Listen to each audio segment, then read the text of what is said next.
feel like I really want to tell you about my experiences in the tent city. And the tent city captured a very special place in my heart. After the typhoon, it became an emergency evacuation area, and the Canadian government had donated a large number of tents.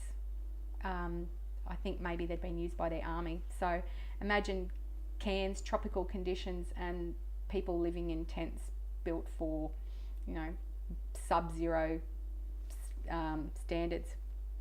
So on a school oval, there were up to 100 families living in tents, no real permanent water supply, and then there was a UNICEF/World Vision main women and children space.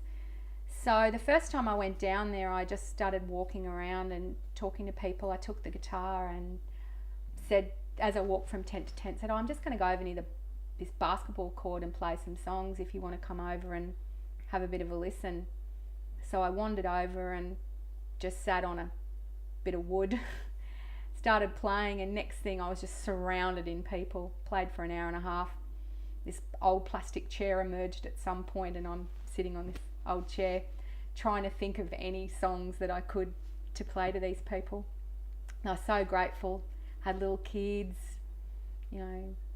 ladies, old men, people dancing. It was really nice. And then I went into the main UNICEF tent, and I started talking to the volunteers in there, and that particular space was for education activities for youth and breastfeeding mothers. And I offered to do an activity. Myself and another girl did the first one, and there was so much joy attached to that. We purchased stationery, crayons and colouring books, did music with the kids, and had an amazing time. So after that, I started going down there every week, and each week, eventually, as I'd spent all my own money, then people started donating money to support that each week, and it probably cost about $70 or $80 each week, and that provided all the materials for about 60 people. So when you'd turn up, the ladies would actually get everyone to sign in, so we always kept a record of how many people were there, and they'd receive their little pack of stuff. One week I bought all these paint sets, which was very cool. So everyone had these little wooden canvases that were framed, a little acrylic paint set, and they cost about $1 each. And to them it was so exciting. I ratted through the bin and got plastic bottles and cut the bottom off, and had to take my own water down there for the paints. We didn't have enough paintbrushes, so I went to this shop and just bought 60 toothbrushes, and everyone was using toothbrushes to paint with. That was great.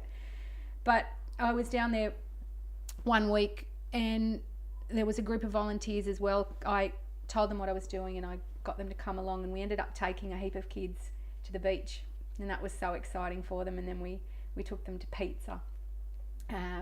So we get to this pizza place, and we've ordered all these pizzas, and these little kids are just sitting there with pizza on their plate, just looking at it.